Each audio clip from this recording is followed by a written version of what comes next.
परिचय। रात में आपकी मां ने आपसे दूध की बोतल को फ्रिज में रखने को कहा, लेकिन आप उसे रखना भूल गए।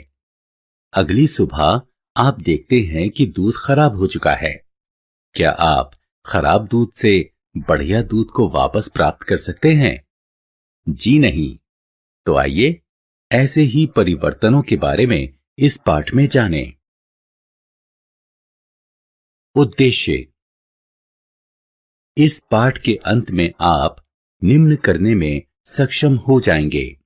रासायनिक परिवर्तन का वर्णन करना, रासायनिक परिवर्तन का उदाहरण देना। रासायनिक परिवर्तन: कोयले को जलाना, दूध का खराब होना, लोहे का जंग लगना और तांबे पर हरी झिल्ली का बनना रासायनिक परिवर्तन होते हैं। रासायनिक परिवर्तन की विशेषताएं। आपने अपनी मां को आटे की लोइयों से पूड़ी बनाते जरूर देखा होगा। क्या आप पूड़ी से लोई वापस प्राप्त कर सकते हैं? नहीं। यह रासायनिक परिवर्तन किसी भौतिक साधन से उत्क्रमित नहीं किया जा सकता। रासायनिक परिवर्तन के उदाहरण। बच्चों, आप अपने दैनिक जीवन में बहुत से रासायनिक परिवर्तन देख सकते हैं। क्या आपने लोहे के गेट या पार्क में पड़ी लोहे की बेंच पर भूरे रंग की झिल्ली देखी है? इस भूरी झिल्ली को जंग कहते हैं और इस प्रक्रम को जंग लगना कहते हैं। इस जंग का रासायनिक नाम है आयरन ऑक्साइड। जंग से बचाव। जंग धीरे धीरे लोहे से बनी धातुओं को खत्म कर देता है। आपने देखा होगा कि खिड़की या बालकनी में लगी लोहे की जाली में रंग लगा होता है। ये लोहे को जंग लगने से बचाता है। अतः हम लोहे को नम ऑक्सीजन या पानी के संपर्क से बचाकर जंग लगने से बचा सकते हैं। रंगाई, ग्रीस और तेल लगाना। लोहे पर जिंक की परत चढ़ाकर, जिसे यशद लेपन यानी गैल्वेनाइजेशन कहते हैं, और क्रोमियम की परत चढ़ाकर जंग से बचाया जा सकता है। रासायनिक परिवर्तन के उदाहरण। मैग्नीशियम की एक पट्टी लीजिए। इसके एक सिरे को लौ के करीब ले जाइए। यह एक विलक्षण सफेद रोशनी के साथ जलता है और भुरभुरी राख यानी मैग्नीशियम ऑक्साइड शेष बच जाती है। इस राख का गुण मैग्नीशियम से भिन्न होता है, अतः मैग्नीशियम का जलना एक रासायनिक परिवर्तन है। रासायनिक परिवर्तन के उदाहरण। जब मैग्नीशियम ऑक्साइड का जल में विलय होता है तो मैग्नीशियम हाइड्रोक्साइड प्राप्त होता है, जो लाल लिटमस को नीला कर देता है। इससे पता चलता है कि मैग्नीशियम हाइड्रोक्साइड की प्रकृति क्षारकीय होती है।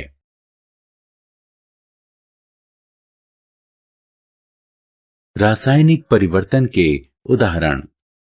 आइए एक प्रयोग करें। एक बीकर में 1 चम्मच कॉपर सल्फेट लें। लगातार हिलाते हुए इसमें 100 मिलीलीटर पानी मिलाएं। इस विलयन में कुछ बूंदें सल्फ्यूरिक अम्ल की मिलाएं।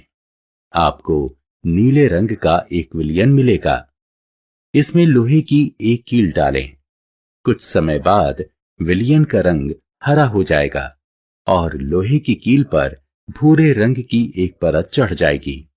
ये परिवर्तन आयरन सल्फेट विलयन और कॉपर बनने के कारण हुए हैं।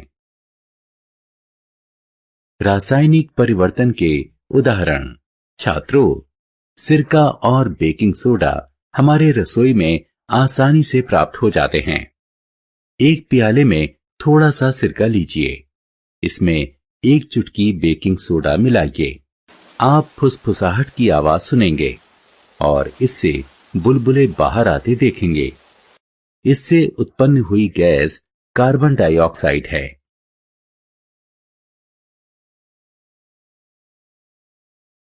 रासायनिक परिवर्तन के उदाहरण।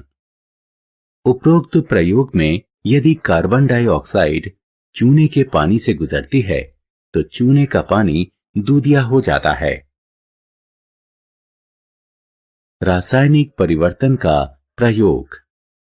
छात्रों, क्या आप हमारे जीवन में रासायनिक परिवर्तन के महत्व को जानते हैं?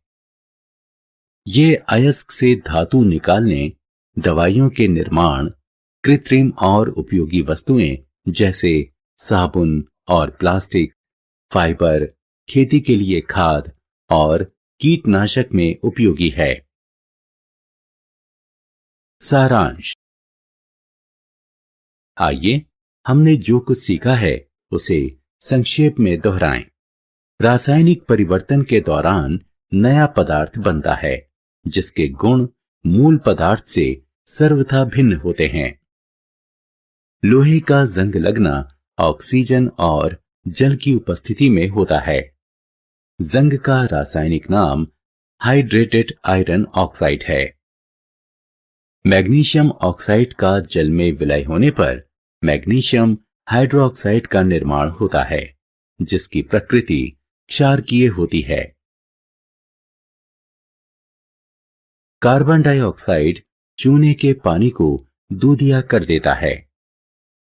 रासायनिक परिवर्तन दवाइयों, साबुन, खाद, कृत्रिम पदार्थ के निर्माण, अयस्क से धातु निकालने इत्यादि में उपयोगी होते हैं।